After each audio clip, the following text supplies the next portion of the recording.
I'd like to concentrate this morning, ladies and gentlemen, on one book of mine, which I suppose many people would consider to be my only left-wing book.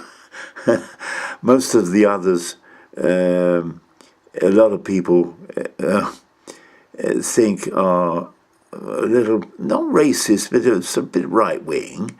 I suppose I am right. I'm a conservative. I'm not a fascist.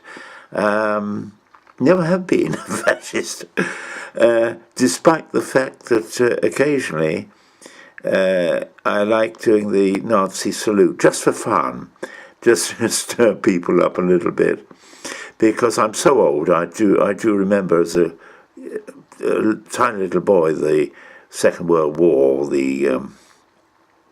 the effects of it, living in London as a little boy with my parents and going down into the cellar of our house in Wanstead, which was Winston Churchill's constituency, not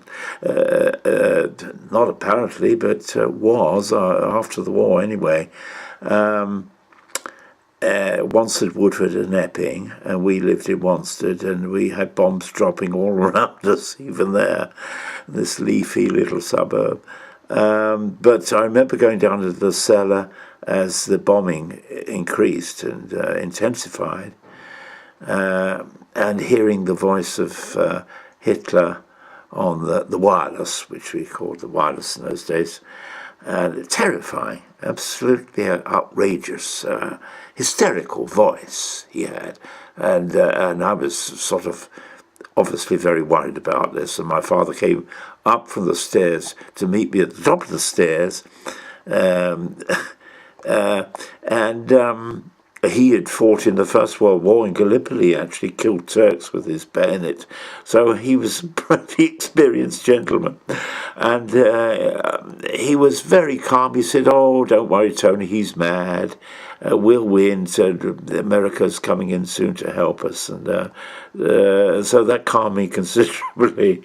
Anyway, getting back to this book, this left-wing book, as it were, as a result of all these things going through my mind, despite these other books which I write, which, as I say, some friends of mine or the people who have read the book are not friends of mine, but have read the book who consider me to be quite right-wing and a little bit fascist. So it's ridiculous, really. This political correctness, you see, this is what it's about.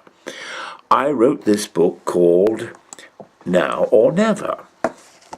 Now, this is the book here, if you can see the copy here, which I dedicate to President Obama when he was first in power in the White House.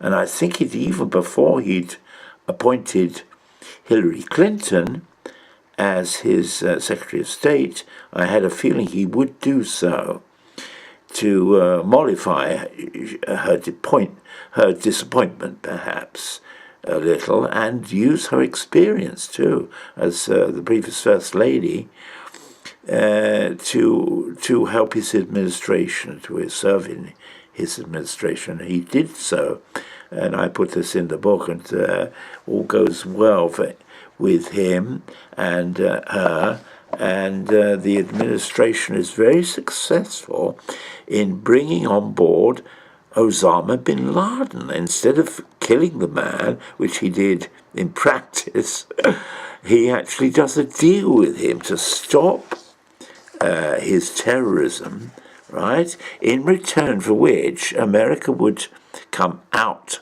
of those regions, right, forever. And then an organization is set up between Prince Charles and Lewis Hamilton, who wins another world title, F1 world title. Of course, now he's won 4, as you know. But at that time, when I wrote this book, he was with McLaren. So it's slightly dated, shall we say, this book, but I think it's still a good book because it's about world government, right? Something very difficult to achieve But in the book, it's achieved on a level quite considerably more advanced than it is now, in that this organization called Humanity is set up by Prince Charles and Lewis Hamilton, and then President Obama comes on board and actually jibbies the thing up even further, makes it hugely successful, to the extent that Osama Bin Laden himself is brought on board and gives up his terrorism agenda and broadcasts to the world. It's really quite advanced book, shall we say. I don't know whether I've written it well. My sister, who's very critical of my work, says, "Oh no, indeed, Tony, you've written it very well. Your command of English is superb." Of course, it could never happen, she said. I said, "But Patch, you have heard of fiction, haven't you? This is fiction." She said, "Well, it could happen if we were to have another world war, God forbid, of course, and most of the world was destroyed, and it would go on, and when we sort of recovered, those of us who survived, there would be world government." So anyway, ladies and gentlemen, I do hope you enjoy reading this. There's some very light moments in it as well, particularly between the Archbishop of Canterbury and the Archbishop of York and Prince Charles. There's some funny moments in it. And indeed, in the moments when Osama Bin Laden comes out of the United Nations and he's shot by a Jewish gentleman, and he gets 10 years. But there are some very light moments as well as serious moments in this book. Anyway, ladies and gentlemen, I do hope you enjoy reading this, and will purchase it on Amazon. And it's not very expensive. So God bless you.